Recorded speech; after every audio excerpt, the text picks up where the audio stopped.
Hello students, आप कैसे हैं। मैं इस समय ये सोचता हूं कि आप एग्जाम की टेंशन में जरूर होंगे, लेकिन आज मैं आपके इस टेंशन से बिल्कुल आपको उबारना चाहता हूं कि 6 नंबर का क्वेश्चन आपको बिल्कुल फ्री में दिलवाने वाला हूं।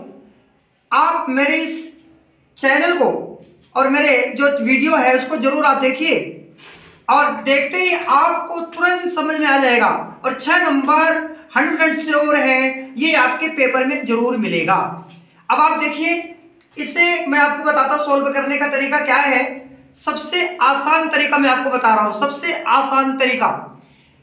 आय विधि और व्यय विधि से राष्ट्रीय आय, ये कोई जरूरी नहीं है कि ये राष्ट्रीय आय ही पूछे, इसकी जगह कुछ भी पूछ सकता है, घरेलू आय भी पूछ सकता है, और साधन लागत पर शुद्ध घरेलू उत्पाद भी पूछ सकता है, बाजार कीमत पर सकल राष्ट्रीय उत्पाद भी पूछ सकता है, कुछ भी पूछ सकता है।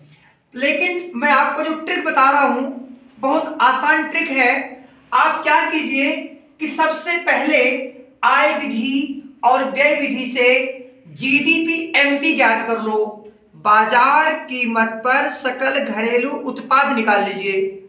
इसके लिए आपको क्या करना होगा, सबसे पहले मैं आपको बताता हूं कि आय विधि के लिए कर्मचारियों का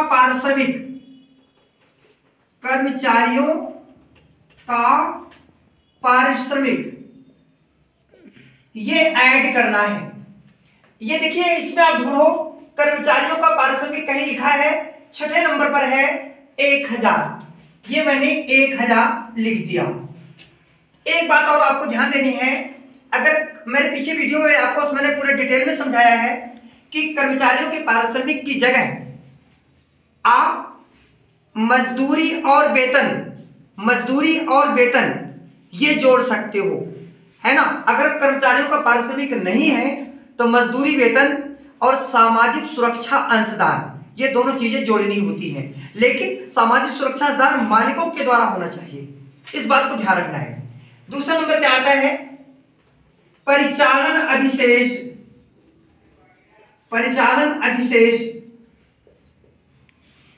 अधिशेष में अब आप देखिए, इसमें कहीं भी परिचालन अधिशेष नहीं है।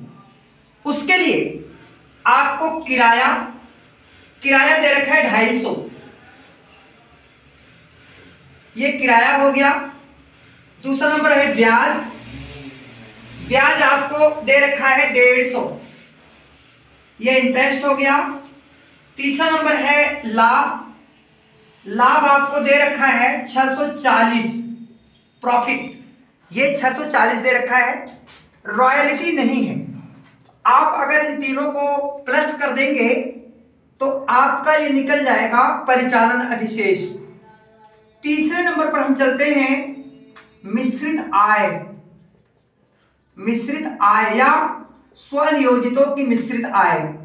तो स्वनियोजितों की मिश्रित आय में ये देखना है, यहां पर है कहीं क्वेश्चन में नहीं है, इसलिए आप इसको 0 लिख सकते हैं। इसके बाद चौथा नंबर आता है शुद्ध अप्रत्यक्ष कर। तो शुद्ध अप्रत्यक्ष कर देखिए, यहां कहीं है शुद्ध, ये है 8वें नंबर पर है शुद्ध अप्रत्यक्ष कर 60 है। अगर शुद्ध अप्रत्यक्ष कर नहीं दिया गया है तो आप अप्रत्यक्ष कर में से आर्थिक सहायता या अनुदान को माइनस कर देना। इसके बाद 5वां नंबर है घिसावट व्यय या मूल्य ह्रास। ये घिसावट व्यय जो है वो 50 दे रखा है, 50। अब आप इन सभी को प्लस कर दीजिए तो जीडीपीएमपी निकल जाएगा 1000, 250, 400 और 600 कितने, 250, 400, 400, 1000, 1040, 2040 और 60, 21 और ये 2150 आ गया। एक बार दोबारा देख लेते हैं हम, 1000, 250 और 150, 400 और 600, 1040 और 60, तो 1040 और 60 1100, 1150 और 1000 ये 2150। ठीक, तो ये 2150 हमारा जीडीपी एमपी निकल गया, ये जीडीपी एमपी 2150 निकला। अब सेम सिचुएशन हम व्यय विधि से भी चलेंगे। अब इसके बाद व्यय विधि द्वारा बाजार कीमत पर सकल घरेलू उत्पाद निकालेंगे। देखो व्यय विधि में क्या है, सबसे पहले निजी अंतिम उपभोग व्यय ये दे रखा है आपको। देखिए इसमें निजी अंतिम उपभोग व्यय जो है ये चौथे नंबर पर है 1200। दूसरा, निजी की जगह परिवारों का अंतिम उपभोग व्यय भी आ सकता है, या गृहस्थों का अंतिम उपभोग व्यय भी पेपर में आ सकता है। दूसरा, सरकारी अंतिम उपभोग व्यय ये हमें 600 दे रखा है, सरकारी अंतिम उपभोग व्यय 600 है।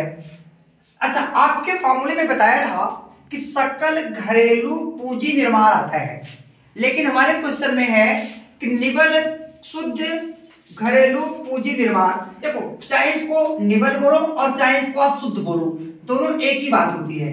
शुद्ध घरेलू पूंजी निर्माण या निवल घरेलू पूंजी निर्माण दोनों एक ही बात है। इसको मैं ऐसे करता हूं, ब्रैकेट में लिख देता हूं, निवल निवल या शुद्ध घरेलू पूंजी निर्माण।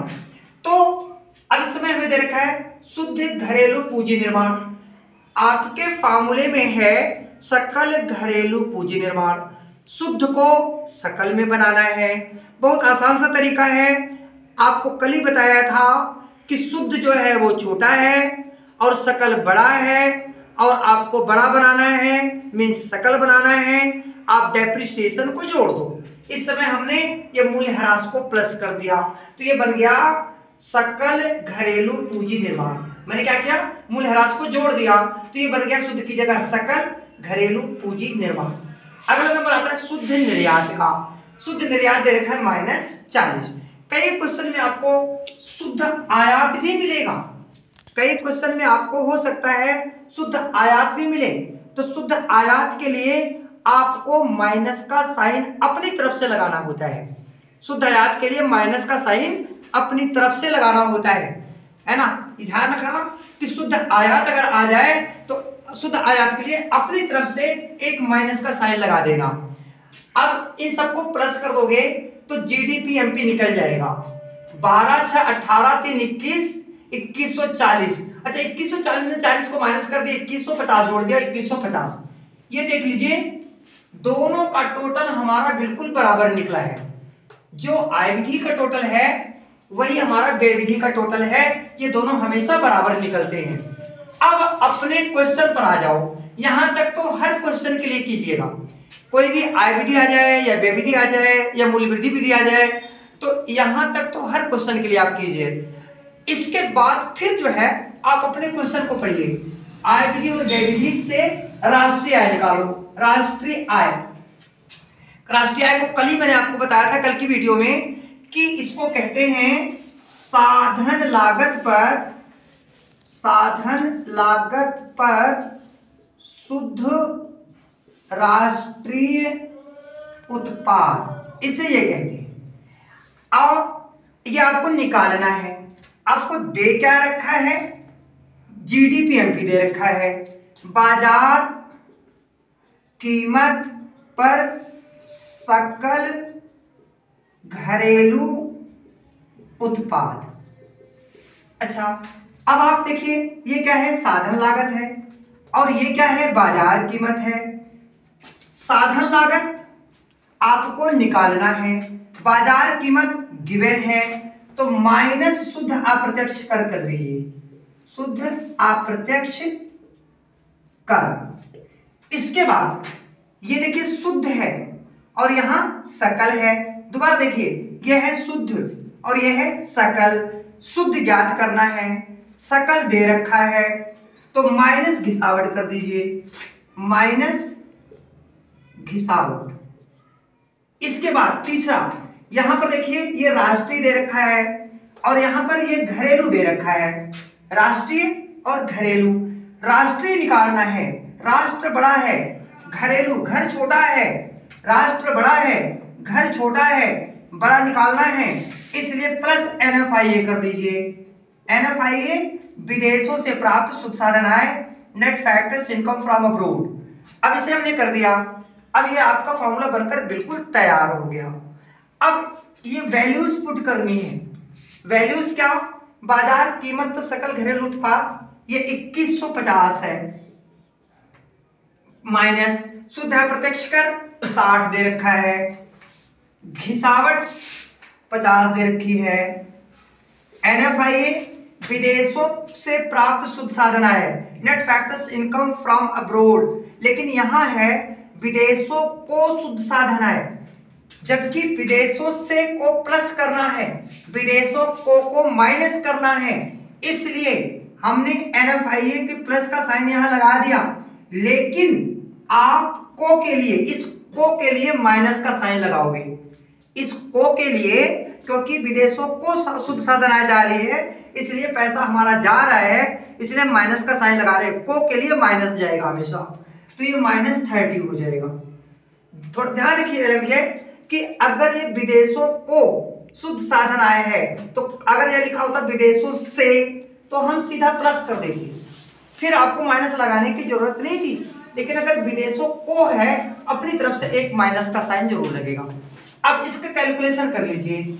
अब ये देखिए 2150 में से 50 को माइनस कर दो, 2100 बच गया। 2100 में से 60 को माइनस कर कीजिए तो कितना है? 2040 बच गया। और 2040 में से 30 को माइनस कर दीजिए, 2010 बच गया। तो ये 2010, एक बार दोबारा देख लेते हैं। 2150 में से मैंने 50 को माइनस किया तो 2100, 2100 में से मैंने 60 को माइनस कर दिया तो 2040, और 2040 में से 30 को माइनस कर दिया तो 2010 जो है ये हमारा आंसर आ गया। ये साधन लागत पर शुद्ध राष्ट्रीय उत्पाद 2010 निकल गया। ये सेम आय विधि से निकाले हैं। ऐसे ही यही चीजें सेम जो है ऐसे लिख लीजिएगा, आय विधि से राष्ट्रीय आय, आय विधि से राष्ट्रीय आय, ये लिख लीजिएगा। ये आपने आय विधि से निकाल दिया।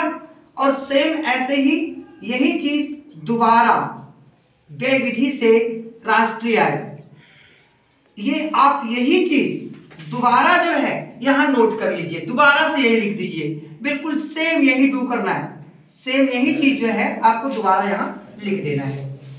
मुझे उम्मीद है कि ये क्वेश्चन आपको बहुत अच्छी तरह से समझ में आ गया होगा और आप जो है इस क्वेश्चन को बड़े आसानी से कर सकते हो। फिर भी अगर कहीं भी आपको प्रॉब्लम्स आ रही है तो आप कमेंट बॉक्स में जाइए और क्वेश्चन पूछ सकते हो, मैं आपको पूरी जानकारी दूंगा। इकोनॉमिक्स के बारे में कहीं से कुछ भी अगर आपको पूछना है तो मेरे चैनल पर आप जाइए और आप तुरंत कमेंट बॉक्स पे लिखिए, मैं आपको जरूर जवाब उसका दूंगा। इसके साथ साथ मेरी जो वीडियो है उसको आप जो है शेयर करो और मेरे चैनल को सब्सक्राइब भी कीजिए।